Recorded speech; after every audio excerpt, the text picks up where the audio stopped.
Good evening and welcome to Tuần-san News of the Week. My name is Emma Doe. And what's making headlines this week? Another Vietnamese official fired over the Formosa disaster. Vietnam's human rights record slammed by a damning new report. And community members gather for South Vietnam Armed Forces Day. In this week's top story, one of Vietnam's senior environmental ministers has been fired over the Formosa disaster, which last year killed tons of fish and devastated the livelihoods of fishing families. Luong Tuy Han was the director of Vietnam's Environment Protection Management Department, which oversaw the construction of the Formosa steel plant in Ha Tinh province. According to the state-owned Thanh Nhiên newspaper, Luong was fired for failing to properly consult and supervise the Environmental Protection Unit during the plant's initial construction. A number of Communist Party officials and the Deputy Director of the Environment Agency have already been fired over the disaster. The Taiwanese-owned plant caused havoc last year when it released toxic wastewater into the Vietnamese coastline. It subsequently paid a $500 million fine to the Vietnamese government.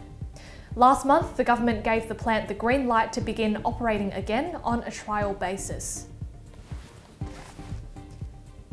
A medical centre dedicated to LGBT people has opened in Saigon.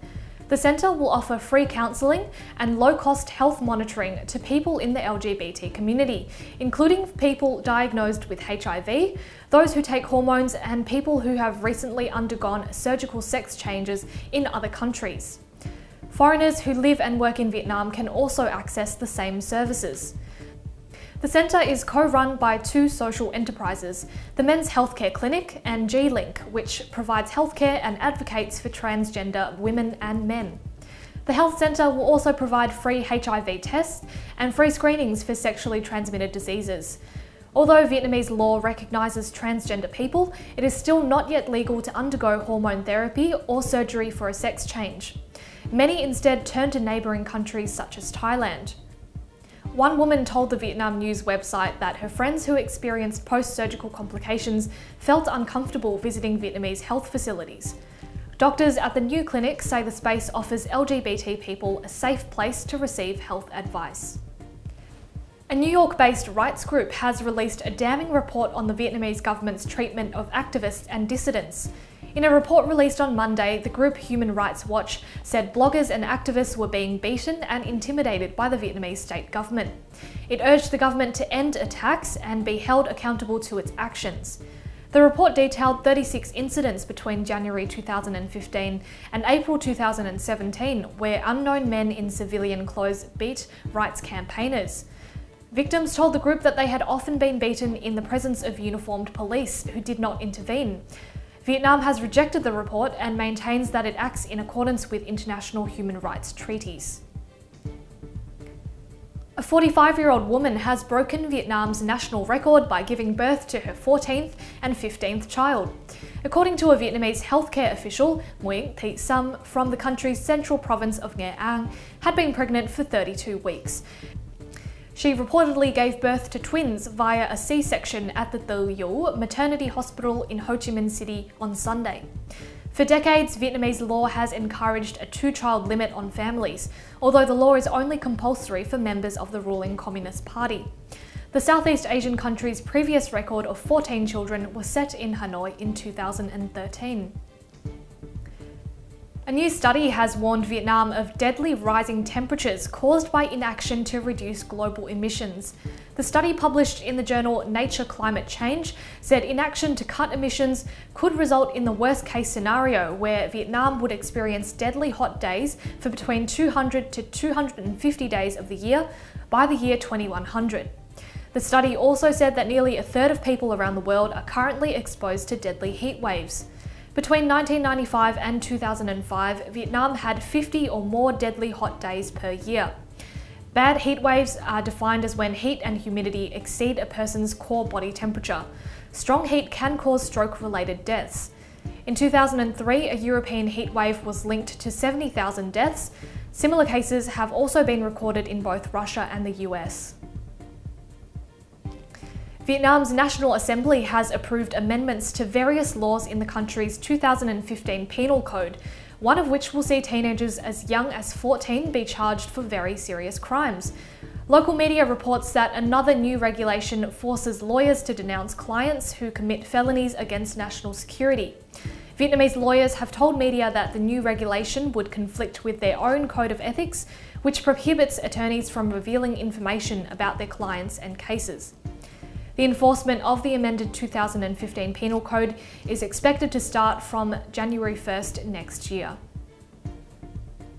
22 Taiwanese nationals, some of them former Vietnamese citizens, have been charged for forging birth certificates of Vietnamese children in order to bring them into Taiwan. Taiwanese police have been investigating the case for months before making arrests. They found that 14 Vietnamese Taiwanese nationals each paid between $3,000 and $7,000 to brokers in Vietnam to make fake birth certificates. These birth certificates allowed for 17 children from relatives and families back in Vietnam to be disguised as their own children, therefore making them eligible for Taiwanese passports. Of these 17 children, 14 were allowed to enter Taiwan on the fake birth certificates, and 11 eventually obtained Taiwanese citizenship. The remaining 3 did not have their applications approved. While immigration officials accuse the suspects of violating human trafficking laws, the Yuen Lin District Prosecutor's Office does not believe this to be the case. This is because the children were all relatives of the suspects, and they were not brought over to partake in exploitative labour. Back to news in Australia. A 6-month suspension of prawn imports from Vietnam is expected to end on July 6. Earlier this year, Australia issued the suspension of uncooked shelled prawn imports from Asian nations, including Vietnam, due to fears of an outbreak of the white spot disease in the country. The Federal Department of Agriculture last week said it was working to develop interim import conditions to allow for the safe resumption of trade in uncooked prawn and prawn meat. The department indicated that trade between the two countries will operate again under new import conditions. Vietnam exports about $55 million worth of prawns annually to Australia. Members of the Vietnamese community in Melbourne gathered at an inner-city town hall for a flag-raising ceremony over the weekend. This year marked the first time the Yarra City Council flew the yellow flags over its town hall on Vietnamese Veterans Day. Van Nguyen has a story. Last August, the Vietnamese community in Australia Victorian chapter lobbied with other community organisations to ask the Yarra City Council to pass a motion recognising the flag of the former South Vietnam. Now, almost a year later, the same council has listened to the community's request, raising the yellow flag, also known as Gờ Vàng, above its town halls in Richmond, Fitzroy and Collingwood on Vietnamese Veterans Day, June 19. The Gờ Vàng flag is a yellow flag with 3 horizontal red stripes. To many Vietnamese people living in Australia, it remains a significant part of their identity and represents their contribution to the Australian society. The Council's decision to fly the Gờ Vàng flag follows similar gestures made by the City of Greater Dandenong and the City of Maribyrnong. On Saturday, the first major flag-raising ceremony was officially held at the Yarra Town Hall in Richmond. Among the guests invited was Federal Greens MP Adam Band. He thanked the Vietnamese community for contributing to the nation's diversity. Well, and you probably all know this, but I noticed that you're very, very lucky to have such strong leadership in the community, and I think you're an inspiration not only to all of us, but to all of the other communities that call Richmond and Melbourne home. Thank you for making this such a good place to live. We feel very, very proud to be living alongside you as neighbours, and congratulations. Reverend Hoàng Kim Huy, parish priest of St John the Baptist Church in Clifton Hill, spoke about the meaning behind the Gờ Vàng flag. This very current yellow flag has been an officially recognised flag since 1890. Under the reign of Emperor Thanh Thái.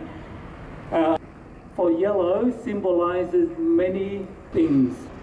Yellow is the color of the soil of the earth. As in Australia, golden soil for toil. Also the color of the skin of the Asian people in general, and certainly the Vietnamese one as well. Also the color of the royalty. Although That was Van Nguyen reporting. You can watch the full story on our website at tvtsonline.com.au. Meanwhile, a ceremony to honour South Vietnamese military veterans who served and sacrificed their lives for their country was held in Melbourne's West on Sunday. About 200 people attended the event, organised by the Vietnamese Veterans Association of Victoria to commemorate the Republic of Vietnam Armed Forces Day. Guests gathered at the Footscray RSL, where VIP guests made speeches. A minute of silence was held and wreaths were laid for those who lost their lives in the war. Over 350,000 South Vietnamese soldiers died during the Vietnam War, together with more than 64,000 of their allied forces. 521 Australian soldiers were among those killed.